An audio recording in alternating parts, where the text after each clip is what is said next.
Good morning, my dear students, and welcome to AG Spoken English classes. ఇంతవరకు ఎవరైనా మన channel subscribe చేసుకోకపోయి ఉండినట్లయితే you subscribe it and share it.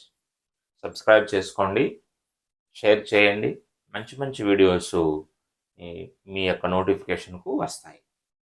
ఓకేనా? Right, come to these AG spoken English classes. ఈరోజు మనము ఒక beautiful స్టోరీని డిస్కస్ చేద్దాం. Once upon a time there was a village. ఆ విలేజ్లో ఒక శిల్పి ఉంటాడు. ఆ శిల్పి చాలా స్కిల్ ఉన్నటువంటి వ్యక్తి, చాలా నాలెడ్జ్ ఉన్నటువంటి వ్యక్తి, మంచి కమాండ్ ఉన్నటువంటి వ్యక్తి. నువ్వు ఏ స్టోన్ ఇచ్చినా కూడా బ్యూటిఫుల్గా క్రాఫ్ట్ చేసి డిజైన్ చేస్తాడు. అంత కెపాసిటీ ఉన్నటువంటి శిల్పి. ఆ యొక్క విలేజ్కి ఒక స్టూడెంట్ గ్రూపు వస్తుంది. ఆ విధంగా వచ్చిన తర్వాత దారిలో వెళ్తూ వెళ్తూ ఒక శిల్పాన్ని చూస్తారు.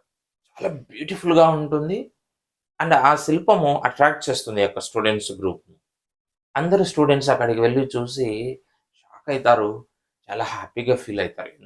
ఏ విధంగా మోల్డ్ చేస్తున్నాడు అబ్బాయి యొక్క శిల్పి అనేసి ఆ శిల్పి దగ్గరికి పోయి అడుగుతారు, సార్ మీరు ఇంత వండర్ఫుల్గా డిజైన్ చేసినారు, ఒక స్టోన్ తీసుకొని ఇంత బ్యూటిఫుల్గా ఆ శిల్పాన్ని తయారు చేసినారు, ఎంత నాలెడ్జ్ ఉండాలి సార్ మీ దగ్గర అనేసి అడుగుతారు.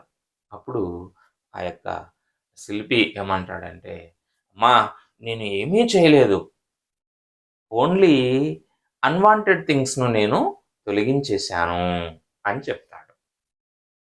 అంటే అన్వాంటెడ్ థింగ్స్ అంటే ఏంటి? అవసరం లేనటువంటి ఆ స్టోన్కి ఏదైతే అవసరం లేదో దాన్ని తొలగించేసినాను అంతే.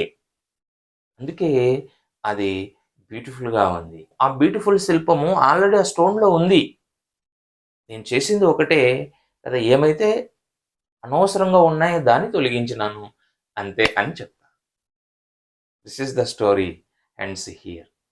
మరి మనమేం అర్థం చేసుకోవాలి ఈ స్టోరీ నుంచి అనేది ఎ బిగ్ క్వశ్చన్. చూడండి మై డియర్ స్టూడెంట్స్, నువ్వు ఏ స్టోన్ అన్నా తీసుకోండి, స్టోన్ కామన్. ఎప్పుడైతే అన్వాంటెడ్ థింగ్స్ను మనం తొలగించగలిగితే అప్పుడు బ్యూటిఫుల్ శిల్పం అవుతుంది. నువ్వు ఎలా కావాలంటే అలా మోల్డ్ చేసుకోవచ్చు. చూడండి, అదేవిధంగా నీ జీవితం కూడా అంతే. నువ్వు ఎప్పుడైతే అన్వాంటెడ్ థింగ్స్ను నువ్వు తొలగించుకోగలిగితే అప్పుడు నువ్వు గ్రేట్ పర్సన్ అవుతావు, వండర్ఫుల్ పర్సన్ అవుతావు, ఎక్స్ట్రాడినరీ పర్సన్ అవుతావు and you can get success what you want in your life. People అంతా ఒకటే. మళ్ళీ కొంతమంది మంచి వాళ్ళు ఉన్నారు, కొంతమంది చెడు వాళ్ళు ఉన్నారు, కొంతమంది హై రేంజ్కి వెళ్ళినారు, కొంతమంది హై రేంజ్కి వెళ్ళలేకుంటున్నారు. ఎందుకు ఈ కారణాలు?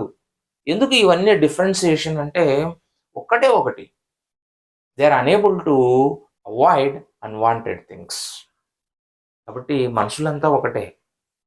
మనం ఎప్పుడైతే మనకు అవసరం లేవు కదా, ఎప్పుడైతే మనకు ఇది అనవసరం అనుకుంటామో దాన్ని మనం తొలగించుకోగలిగితే ఆటోమేటిక్గా వి బికమ్ డెఫినెట్గా we can excel in your life. కాబట్టి ఆ థాట్స్ను నువ్వు తొలగించుకుంటే you become the number 1 in your life అని ఆ స్టోరీ చెప్తుంది. Okay, right, thank you very much and you subscribe it, share it. Okay, ఇంకొక బ్యూటిఫుల్ వీడియోతో తర్వాత మనము మీట్ అవుతాం.